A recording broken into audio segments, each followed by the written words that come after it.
All right. It is 11 o'clock, so we start. Welcome, everybody, to the 8th webinar of the Response Project.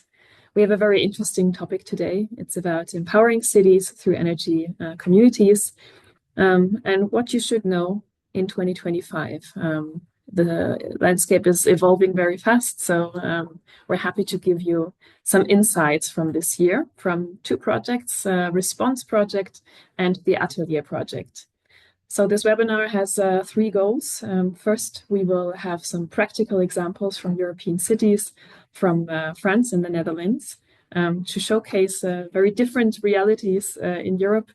France with a high focus on collective self-consumption, and the Netherlands facing the issue of grid congestion and tackling this with interesting legal innovation, which we will hear more about at a later stage. And have a really concise discussion on 10 key lessons learned that the panelists from the two projects have developed. So we hope this is also beneficial for you as viewers to take a really concise set of recommendations and lessons learned for you. And then from moving on from the practical level or from the local experience, we will have cross-cutting experiences shared more on the meta level, and the reflection what these two examples maybe also mean when comparing them to the landscape all over Europe.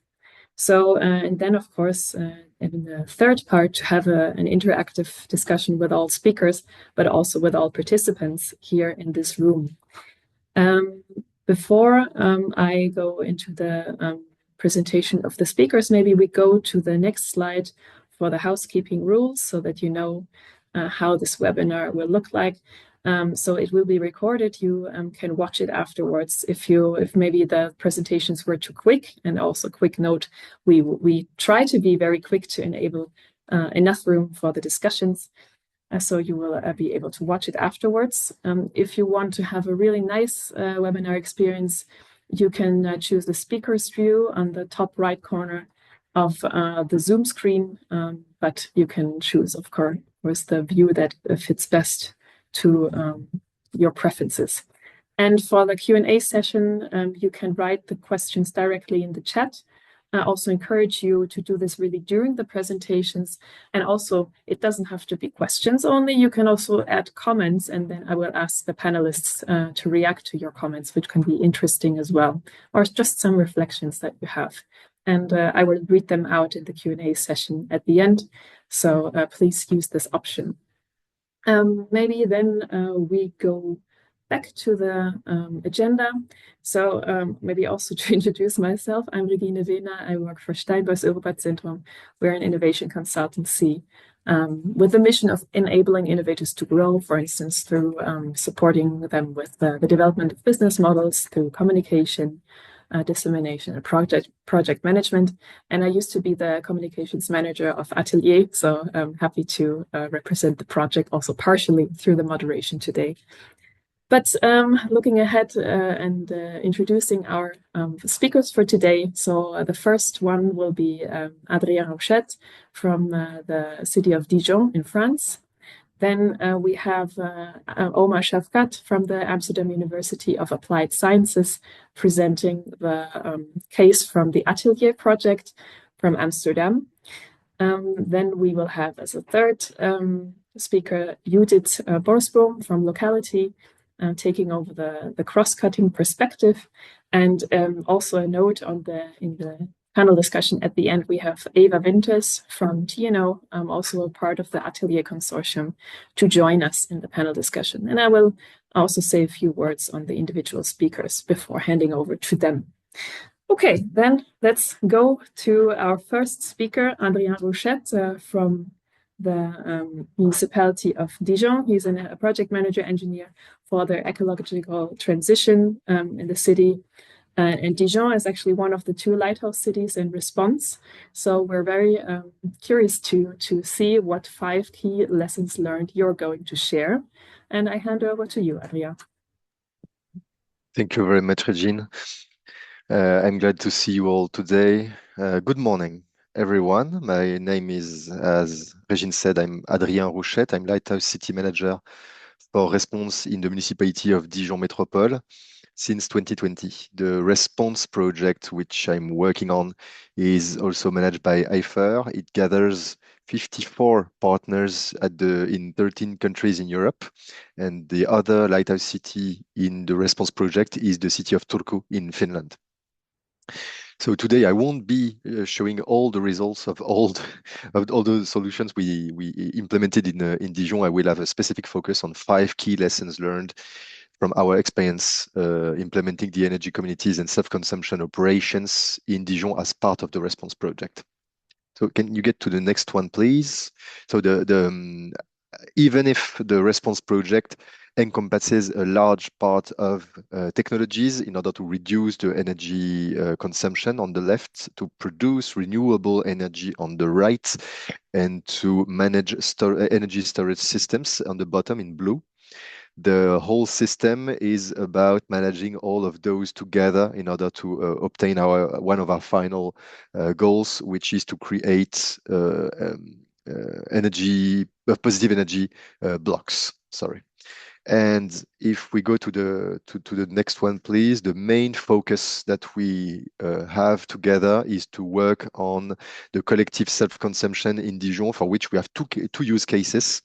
The first one is about social housing companies scheme in Dijon, and the other one is for the municipality of Dijon as such, who implemented also a self-consumption operation in the scope of response. So let's go with our first lesson. So we implemented all those solutions since 2020, and most of them have been running since 2024. So the idea of the first lesson is the importance of the partnership in order to create those self-consumption operations. It is those systems self-consumption operation are complex to create. So it involves gathering the partners such as social landlords, the municipalities, the grid operators, and the engineering teams. Without this close coordination, including technical and legal specialists, then we would have unseen bottlenecks that would derail the project. Based on our long cooperation with the partners of the project, it has been possible to create those two operations with Grand Dijon Habitat for 400 dwellings and more than 200 dwellings for Orvitis, which create electricity for both the shared area, but also for the tenants as such. If we go to the next one, please. This coordinated group also managed to tackle one of the main issues, which is to create fair and robust business models. Robust in order to give security to every stakeholder of the project, because it has a cost, and it creates incomes with many costs that and benefits that we cannot foresee. So we have to do our best in order to secure those business models, and also those have to be fair, because in the case of Response in Dijon, we are working with a low-income neighborhood. All the tenants are living in social housing buildings, so we have to make sure to bring also economic security to the tenants. So in our case, we made sure that tenants contribute to the investment and benefit from lower service charges and lower electricity bills, while the landlords, they gain through the tenants' contribution to the investments, but also from the surplus energy sales under the feed-in tariff. And this balance creates a long-term sustainability and scalability of this kind of project. But then in the next lesson, we will see that we still face problems. In the next one, please, which is mostly about engaging the tenants and bringing them visibility. We found out many issues, such as before commissioning, the tenants expected precise figures, while the uncertainty is inevitable, as I said. So we had to take large margin of security.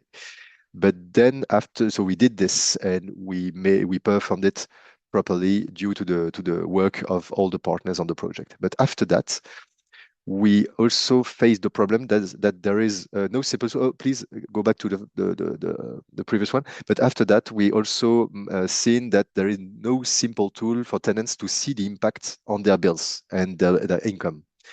The billing practice can vary from supplier to supplier. There is no unified format. As a consequence, it is very hard to give a clear feedback on the impact for the tenants. So we had to build our own tool in order to bring visibility to the impact of the self-consumption operation to the tenants. And it creates a risk for the social landlords to become one of the first point of contact on those subjects, while it's not their specialty. They don't always have the answer for the tenants who are curious about the impact. So we are building those tools, but it needs a lot of work. If we get to the next one, we'll now focus on the case of the city, on which we are 4 sites producing, two schools and 2 sports facilities.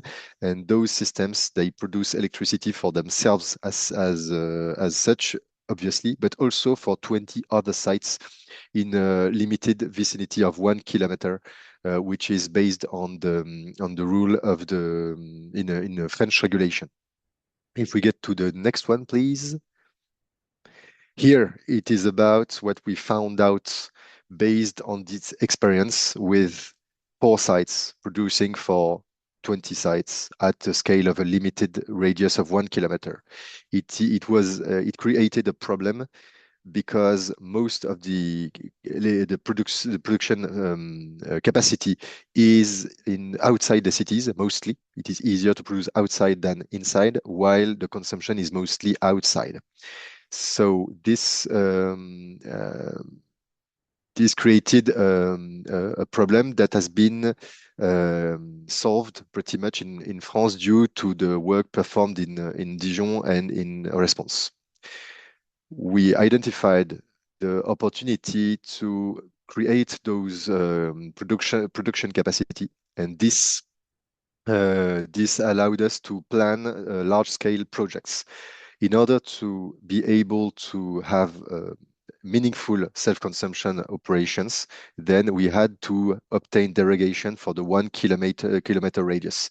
And this made it possible for us then to provide electricity to the whole parking lots, the whole tramway of Dijon Métropole, covering pretty much the 17% of the energy needs of the tramway.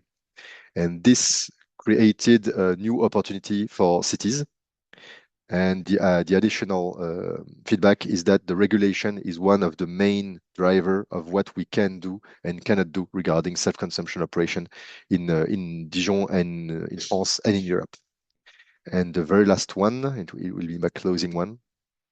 What we discovered as a wrap-up is that most of the problems that we had is multi-layered in the whole system, which includes not only technology, but also governance, technical legal framework, and also digital platform framework in order to be able to gather the data and give them visibility. So the decisions must consider energy savings, financial viability, and supply security in order to be able to create and maintain such kind of operations at the scale of a whole city. So it was worth it working on this, and we hope that we'll be able to provide additional results during our closing conferences, which will take place in Turku in May 26 and in Dijon in June 26. Thank you, and I look forward for your questions. Bye. Thank you, Adrien, and also nice advertisement at the end for final conferences of the Response project. Definitely good opportunity to promote these here. Okay, then we move on to the next speaker. We have Omar Shafkat for the ATELIER project. Omar is a project manager at the Amsterdam University of Applied Sciences. He will present the energy community of Republica from one of the 2 lighthouse cities in ATELIER, Amsterdam, and also to introduce Eva Winters, who will be available for the panel discussion. Eva is a senior scientist in energy and law at Research Institute TNO in the TNO Vector in the Netherlands. And yeah, she's available for the discussions at the end. And I hand over to you, Omar. Thank you so much, Regine, and thank you, Hadrian. So I'm going to talk a little bit about what we have been doing in Amsterdam in terms of energy community. We have quite a unique experience there. Firstly, ATELIER is a positive energy districts project. We have two lighthouse cities, Amsterdam and Bilbao, and then we're trying to replicate and test the feasibility of various solutions in 6 fellow cities. 30 partners, 11 countries. We've been trying out various innovation measures, everything from implementing PEDs to what we've been working on innovation ecosystems, city visions, and so on. Next slide, please. So the PED in Amsterdam is based in north of Amsterdam in an area called Bergslotterham. It's a brownfield development. That's a little bit of the flavor we have in ATELIER. Both of our lighthouse cities are brownfield developments, all in industrial sites that have been developed into new green neighborhoods. We have multi-use buildings. We have a lot of integrated infrastructure in the area. We have it's a mixed set of local and municipal initiatives here. So the Republica, for instance, is a private initiative, while Poppies is a tender from the municipality with very strict requirements accordingly. There is opportunity for local energy and capacity market participation. I will talk a bit more deeper about that later on. And the idea is that this area should be an innovation space where we can test out various urban energy solutions. There's also a big focus on circularity in this area as well. Next slide, please. Yes, so this is how Republica looks like. Next, please. It is around 20,000 square meter of real estate, various different types of users. Next, please. I think you can go all the way until the end. And thank you. That's it. We have something quite unique, which is all the users, all the buildings are based behind one connection of 1.5 MVA. We are operating under a regulatory sandbox exemption, so we have our own microgrid here. In addition to that, in terms of energy assets, we have a 1 megawatt, 1.1 megawatt hour battery in place. We have a 10,000 liter heat buffer, a large amount of solar PV, EV chargers, which are also controllable.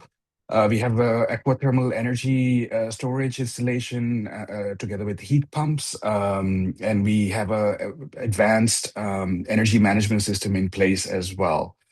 We're operating on day ahead as well as balancing services on FCR. Next, please.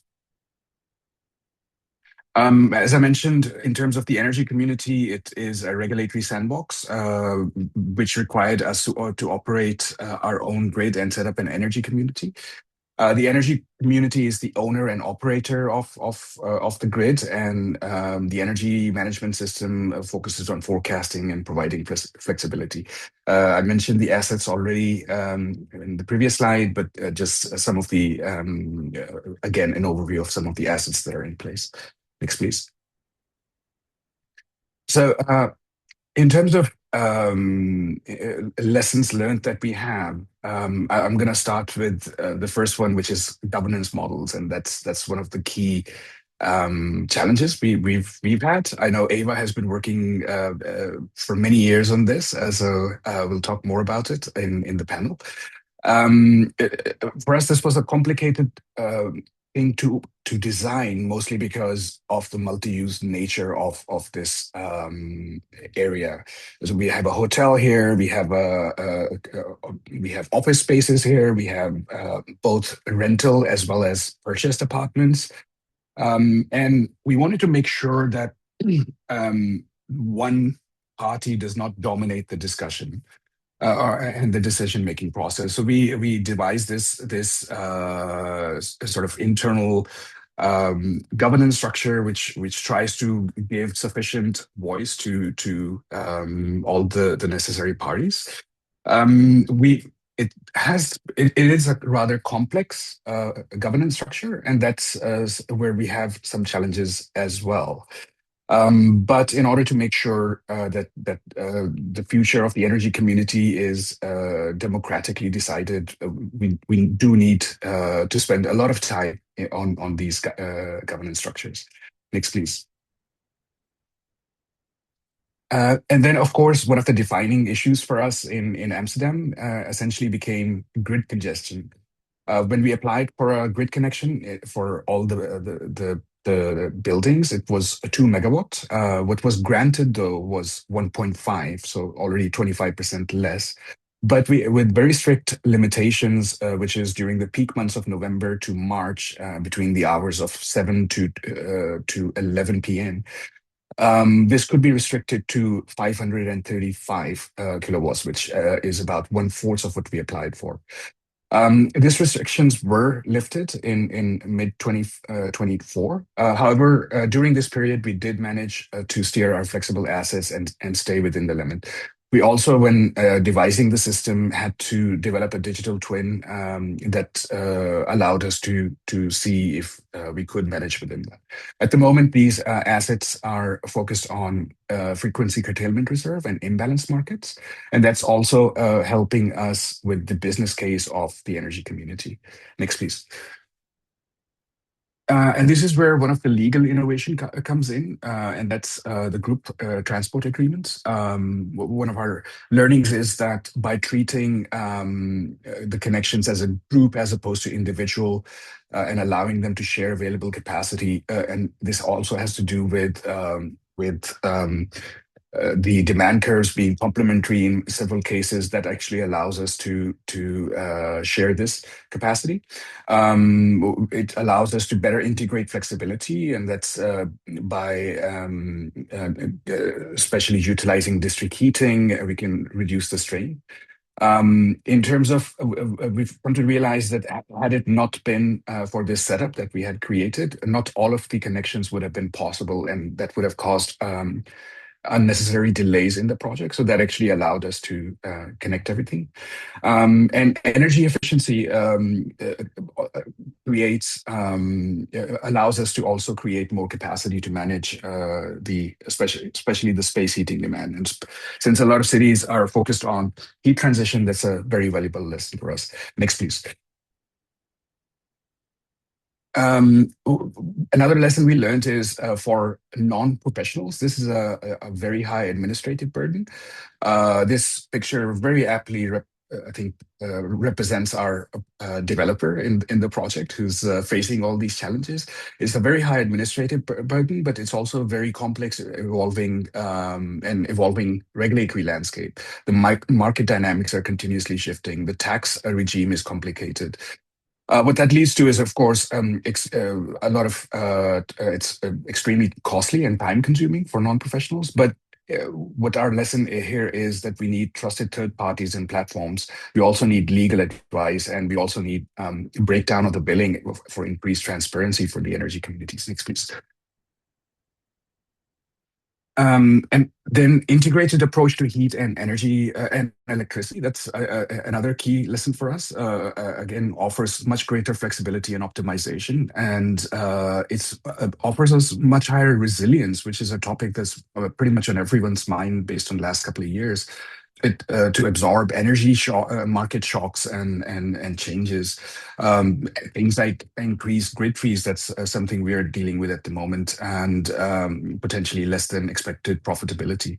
But here again, we need much more transparency, especially in terms of algorithms and trading platforms to better allow the energy communities to work on their profitability. Next, please. And that was it from my side. And I'll take the opportunity to also plug our final conference, which will be in Bilbao from 11th to 12th of March. So hope to see some of you there. Thank you so much. Thank you, Omar. And also invite our two speakers, Omar and Adrien, maybe to post the dates of the final conferences in the chat for everyone to see so that you can mark your calendars. Okay, then we move on to our next speaker, Judith Borboom. She is the director and owner of Locality, and Locality focuses on research, innovation, management, and capacity building for smart, climate neutral, and sustainable cities. Judith is involved in many different projects and initiatives around energy communities and smart cities with a specific focus on governance. And she is going to take, as you see on the slide, a broader perspective today, on maybe also reflecting on the two examples that we just heard, but then also comparing them with other examples that she has been evaluating for different reports. So very curious to hear from you, Judith. Over to you. Thank you, Regine. First of all, I would like to stress it's not only my work, of course. This was work that was done in a team, an expert team that consisted of Daniele Vetturato from Eurac, Rolf Bastiaansen from Bax Company, and Marja Meijten from the Free University of Brussels. Next one, please. Yes. The work I'm presenting has been an assignment for Scalable Cities. So we were asked to do an inventory of what was happening in the smart cities community with respect to energy communities. What is the state of play? Which drivers are important? Which approaches are taken by cities? And from the city perspective, what are then key replicability and scalability factors? And we were also asked to develop a toolbox. This has not been mentioned that many times yet, but maybe good. I tell a bit more about it later on. And next one, please. So when we started this assignment, we were soon kind of overwhelmed by the heterogeneous picture that emerged across Europe, because we discovered that especially the regulatory framework and its interpretation in different national legal frameworks and regulatory frameworks was really important. But it was still in different stages of completion. There were also many different definitions. There were also different solutions and things that were allowed across Europe. So what is possible in one country is not possible in another country. So it was a very varied picture. So not only from the legal regulatory perspective, but also in terms of solutions chosen, how big the market share, let's put it like that, of energy communities was, and in terms of their profitability. We saw a huge range, for example, from very small profits to a more business-like organization that even employ employees and are really professional and give advice to aspiring energy communities for the future. So most of the energy communities we came across were focusing on electricity. Heating was a bit less prominent, although there also exist some really good examples of that. But we also found that many local energy communities are a bit in a pilot phase. So there's a strong focus on proof of concept, and the scalability might still be limited.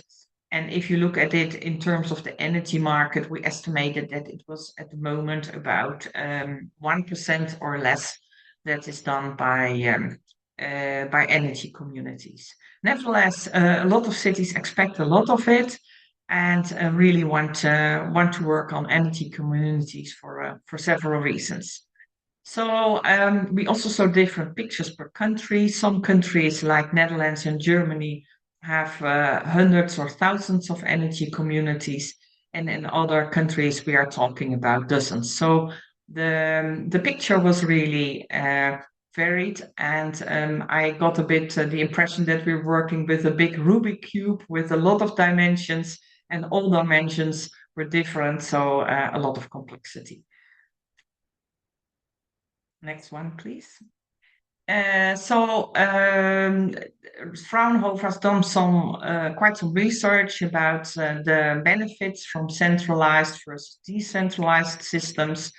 And it's clear that decentralized system can offer a lot of financial benefits because taxes are avoided, distribution costs are avoided. So energy, electricity can be offered at cheaper costs. Next one, please. Can I also move the ones myself or not? the slides or not? Okay. So what we did, we did interviews with 8 cities across Europe, smart cities. We choose different cities, and we also talked to energy communities or aspiring energy communities within these cities, and we describe them using a PESTEL framework. So we looked at political, economic, social, technical, environmental, and legal aspects. And we found there were many, many different motives. Not of all of them financial. Finance is, of course, an important driver. If you look at the picture of Fraunhofer before, you can imagine that a lot of people and market parties find this very interesting. But there were also a lot of other motives, like, for example, keeping wealth in the area, concerns about climate and sustainability, willing to be independent, have autonomy about assets, being future-proof and resilient for developments like, for example, rising energy prices or geopolitical tensions in future, or energy poverty, altruistic things. So a lot of different motives were there. We also found that after talking to the energy communities that it often required quite a lot of technical, legal, administrative efforts and knowledge from the sides of those parties that were setting up the energy community, especially if these were non-professional parties like citizens. And also this also gives a bit the idea that it might be also vulnerable from that sense. If it's too dependent on volunteer work, maybe in future, if people cannot spend this time, it might be more difficult for them to lead or to manage the energy community. At least a lot of people complain that setting it up cost them a lot of time, but at the other hand, they also mentioned that they found it very rewarding and were very happy with the result. But I think it's good to mention that it might be a vulnerability, and especially if the financial incentives are too reliant on subsidies. Subsidies might disappear in future, so for scaling up, you might need a stable financial model. So we also found that intermediaries play important roles. In some countries, there were good advisors that could help people to set up energy communities, that was give advice that was really tuned to local contexts, do some of the administrative burden, the organizational burden, some of the legal assistance. And we also saw that there were increasingly some energy communities that started as an individual initiative in a neighborhood or a street and had grown into more professional organizations, even employing people and providing services to new aspiring energy communities. Next one, please. Yeah, the social sustainability aspects were quite strong, surprisingly strong. For example, in Bavaria, there are hundreds of energy communities in the countryside, and people like to work together, to do things together, and work together. And we call this the church tower principle. People know each other, so it's easier to work together. So first adopters, as said, can become ambassadors and amplifiers in the future. And we have seen this in several cities, like, for example, in Munich, where a small energy community is now establishing several energy communities in the city, or the electricity, which has become a really big community in Stockholm, working on many, many different aspects, also circular economy, waste collection, etc. Yes, please, next one. So we also saw that cities took very different approaches. There was a strong interest, but as I said already, the regulatory frameworks are a bit not so helpful in the sense that knowledge transfer is more difficult between countries because every country has its own regulations.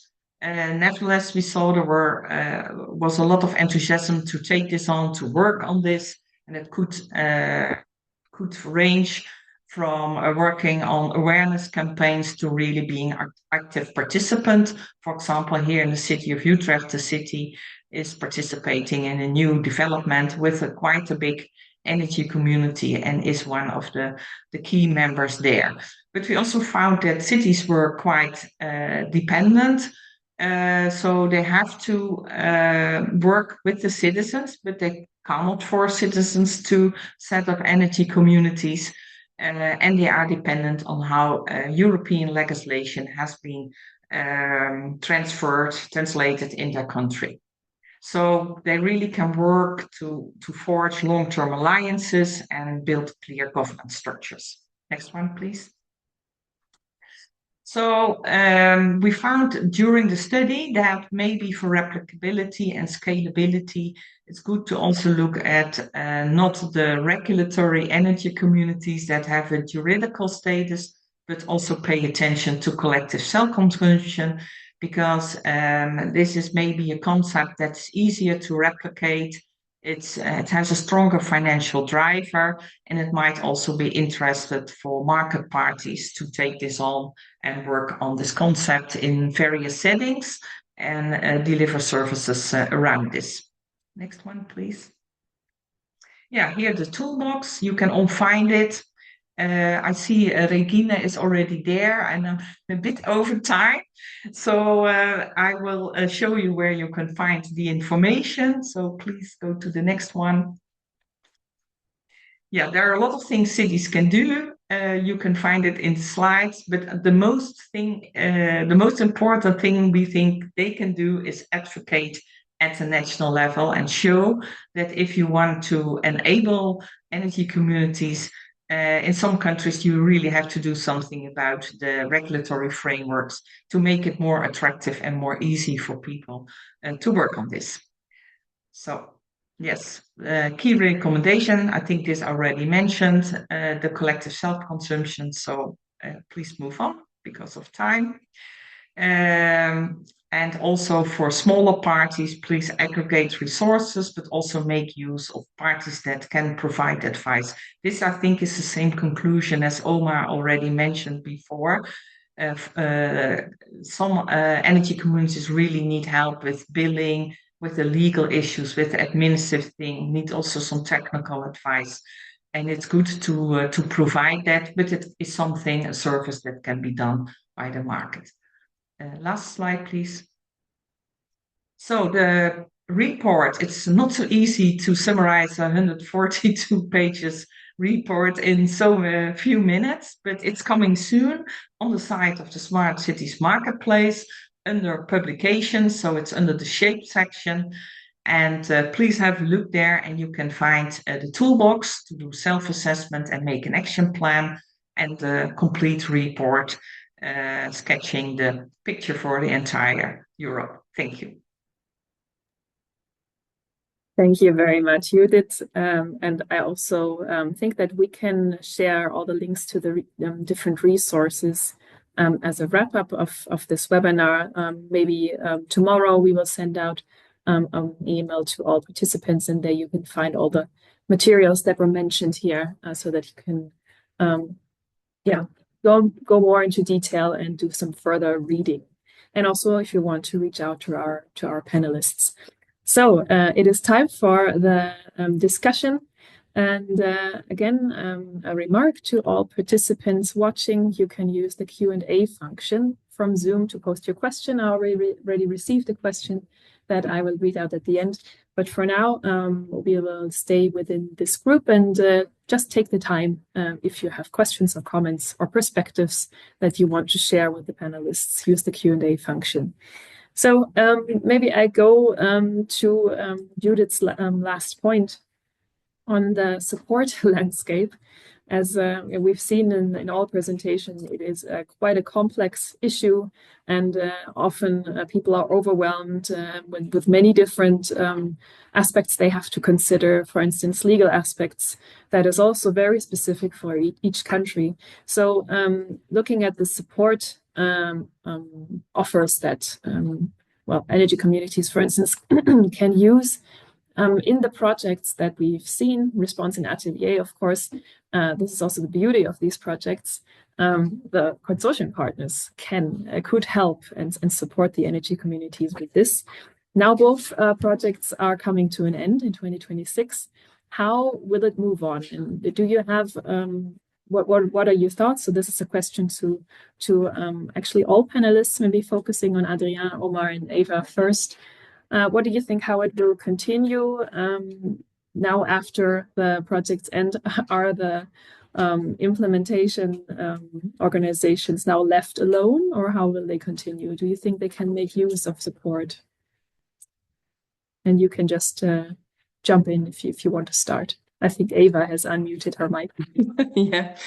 Hello. Yeah, that's a good question. I think what we've seen in our project is that the energy community is really for a long term supported by some of our partners. And we have such a complex community, as Omar already pointed out in his presentation. And they do so many different things. They are their own supplier, so they can even supply their members. They participate on flexibility markets. This is not something that normal energy communities can do because you also need certification for a lot of these activities. So they are supported by partners that are also partner in the project, but will be partners after the project as well. So they make use of an energy supplier that's supporting them. And they also have an energy service company that supports them with optimizing on the group level. And these partners will not leave them. However, besides that they are supported by these partners, it's still challenging after the project because a lot of legal issues came up, a lot of extra questions came up around the business case, about transparency towards their members. And this is, of course, not always something that is naturally provided by these partners, because also these partners, for them, it's a new type of client that they have, an energy community. So we see in the Netherlands that there is this whole new ecosystem developing, and it's very new, and it's very it's not so sure yet how it will develop. So we see new energy service companies providing these services, and we see a lot of energy communities that are interested in also doing similar things, but this is still in the starting phase, so to say. But we expect that this will grow, and then it will be more natural, and there will be new offers also in the market for energy communities. So maybe now it's really a chaotic situation, and now people are finding their spot maybe, and then we will have new support services coming up. Yes, Omar, please. Very brief addition to what Eva said. We see this in Amsterdam now. There's been an exercise to map out the energy communities in the city. And there's a new support organization that's sort of in its formation stage at the moment. We see a lot of these challenges being sort of consolidated and I think some good organizations will come out of this as a result of our experiences. Hey, thank you. Adrien, what do you think? If I may, yeah, thank you. If I may jump in. Regarding our use case in Dijon for the social housing companies, we expect this experimentation then to spread out to scale up by giving the opportunity for the social housing companies Grand Dijon and Habitat to then get autonomized in their capacity to replicate instead of requiring the same kind of projects, such as heavy projects such as response to replicate. In the case of the municipality, then we would then have more of a supporting role instead of a managing role, and we will help them having a long-term view and helping stabilize the local regulatory framework, even if we are dependent on the national framework, as it has been explained by Judith earlier. But we will shift from management to facilitating and supporting. And we hope that the social housing companies will take the replication on their own hands directly with only our support. Thank you for this outlook to the future. What do you think, Judith, hearing those two examples of how it will continue?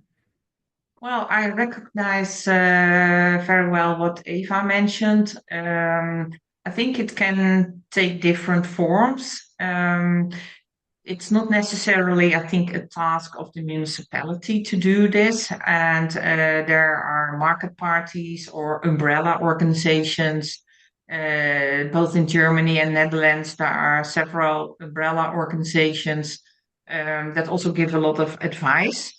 Nevertheless, it's a fast-moving landscape, and if you want to do something on climate action using energy communities, you have to do more, I think, on making these services, this information available and transferable to other situations, because a lot of people don't even consider to set up an energy communities because they are not aware they have the tools at hand, they can do it legally.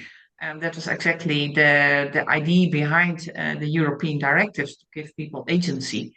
But yeah, I think the umbrella organizations play an important role, but it can also very well be something that a market party does, like in Czech Republic. There's a lot of, I would say, preparatory work done by collective of consultants that's giving technical advice, legal advice, billing advice, etc. So all types of expertise together that can really support citizens to do this, and are maybe better equipped to do this than the city itself. Thank you for these insights. For the next question, I really have the issue of selecting one perspective to have you all comment on, because there are so many. We have the stakeholder part, we have the technical implementation part, the economic part of business models. But for my next question, I want to focus on the regulatory aspects, as this has been also introduced by all of you. And I mean, how heterogeneous it really is. And we have two examples now in this webinar. One in which Adrien presented that there is now existing regulation, and one example from the ATELIER project presented by Omar, where ATELIER operates with a regulatory sandbox. So maybe the two of you, Adrien, Omar, and or three of you and Eva, can describe what difference does it make in the actual implementation? Are there chances? Are there challenges for both options? Maybe we start with Eva and Omar, and then I hand over to Adrien. I will leave this one to Eva, because this is precisely her expertise.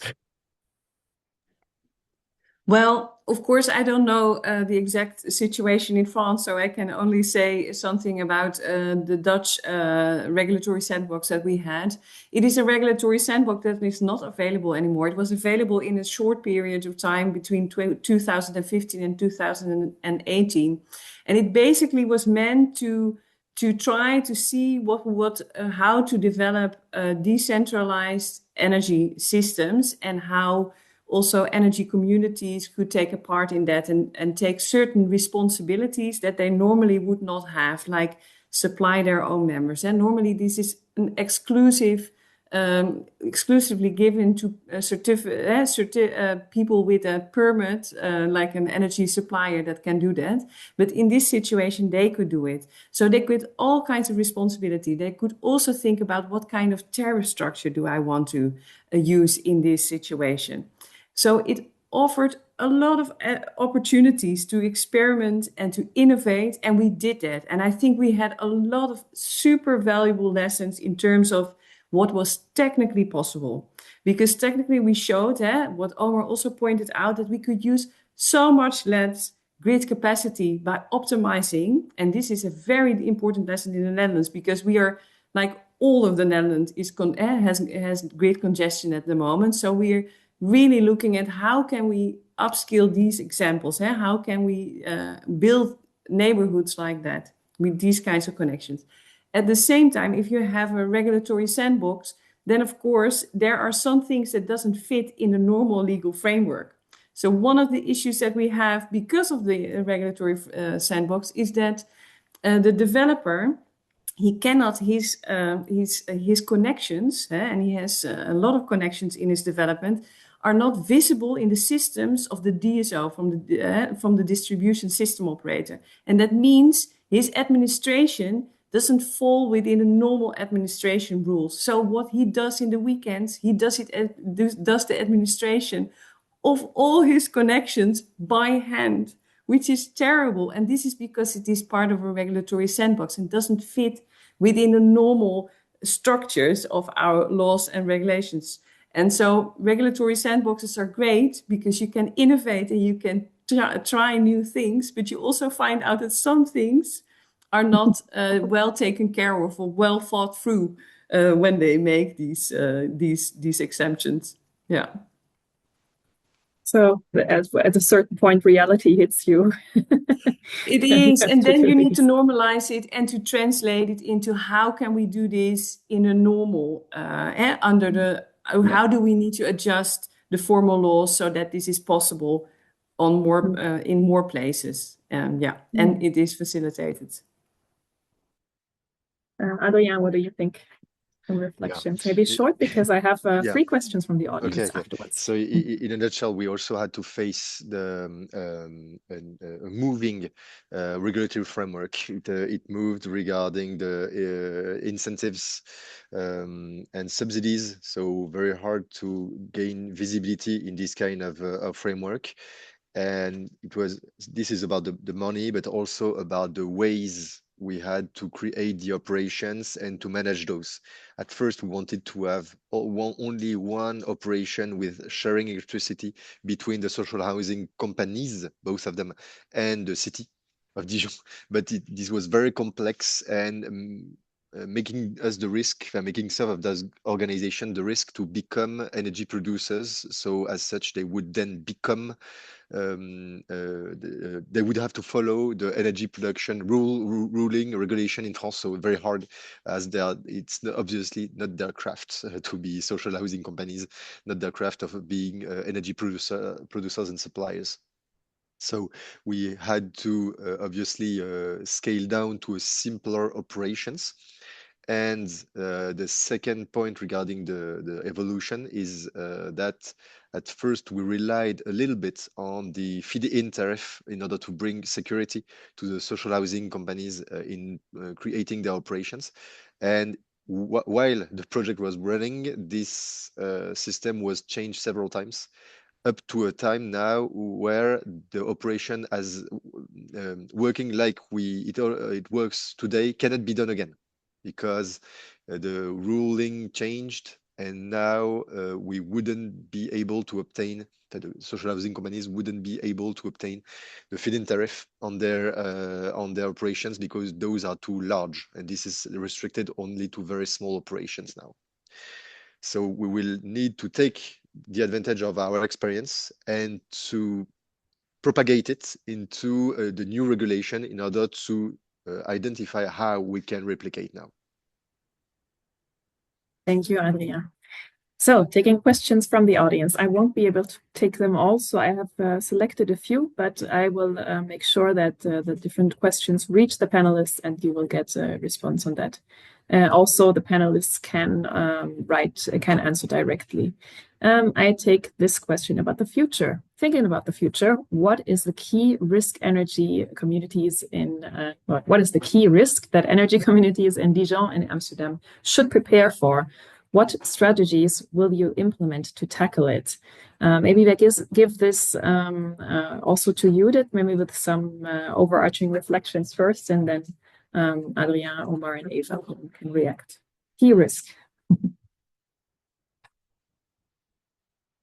Key risks, yeah. I think of course, there is a lot of things going on geopolitically, but apart from that, yeah, I think it's a difficult question because the risk can come from a lot of different factors.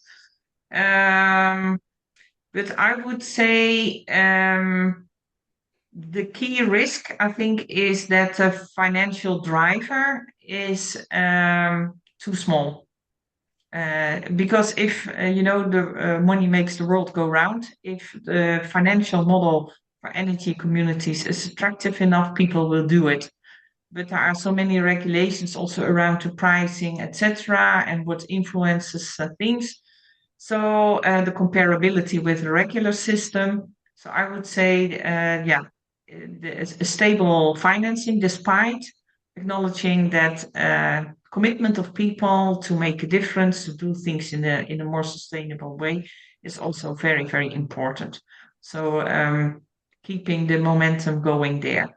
But I would say the financial driver being too small might be a thing. For example, in Dijon, I saw for tenants, despite, of course, you have a lot of other things like more comfort, etc. The financial driver was in the end quite limited, isn't it, Adrien? Around 60 euros per year. Yeah. Okay. Thank you.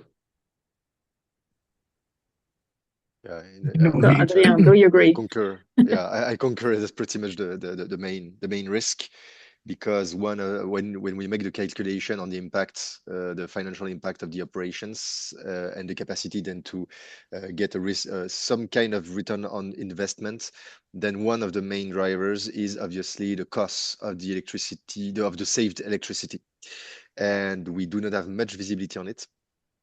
It depends on much part that we do not have any control on, even our specialists, because we have EDF as a partner in the project, and even then, even them cannot give us any view on this. So long-term vision is one of the main thing to set. Otherwise, the investors will get scared of jumping in this kind of project, I guess. So sometimes in the case of the municipality, we move from creating return on investment driven projects to projects that are dedicated to generate autonomy and security and supply security for the municipality, instead of only money making projects, because we cannot vouch for those. So it creates more security for the billing for the municipality, even if it not necessarily reduce the bills. Sorry. Omar, would you like to react or answer another question? I think it's I can only agree with what Judith and Adrien said. Yeah, one additional thing I would say is we also see right now that the regulatory regime can be a little bit fickle at times. We've seen that in Netherlands, for instance, with the net metering and so on. So the incentives that at times were there when something was designed are not there anymore, and that has a big impact on the business case. Yeah. Thank you. And as a last question, oh, sorry, Eva, is it okay if I go for the last question? Yeah, go ahead. Okay, because also maybe just a practical recommendations. We have the question as both projects are now coming to an end, some learnings on energy community formation. So it's quite general, but maybe you have a good general answer to that. What advice would you give to someone considering the creation of an energy community in their own neighborhood? So maybe not necessarily the city administration level, but maybe from the point of view of an engaged citizen or organization. Well, maybe I can answer both questions in one, because the risk that I wanted to point out is that what we often see in Europe is also that that we should really keep in mind that the effective control should be with the end user, with these active consumers. And we see in a lot of countries, and we see it also in the Netherlands, that it's also, of course, a new opportunity for market participants. And sometimes you see that there's is an integration of these two. And I would say to new energy communities, it's very good to think about what kind of control do you want to have as an energy community? What do you want to keep in your own hands before you give it away to a market participant that facilitates you?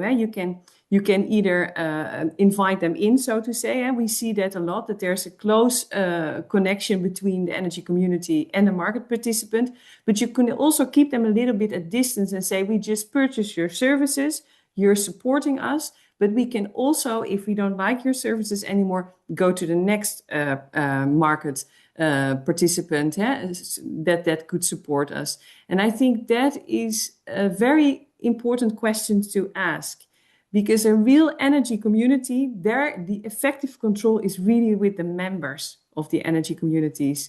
And sometimes we call things for energy communities that are not really clearly energy communities. So that is one of the things that is an important consideration while starting an energy community.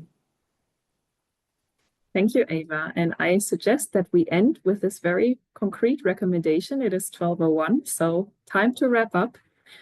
Thank you very much to all the panelists for sharing their insights and the engaged discussion with amongst each other and with the participants. Yes, so for everybody who has been watching, we will upload the webinar as a recording. We will share the 10 key lessons learned with all of you in a concise document, and also the contact details and documents that the individual panelists refer to. Feel also free to contact them directly if you want to learn more. And yes, thank you very much and see you very soon. And thank you, Regine, for your excellent moderation. Very welcome. Yeah, thank you. Thank you. Bye-bye. Bye.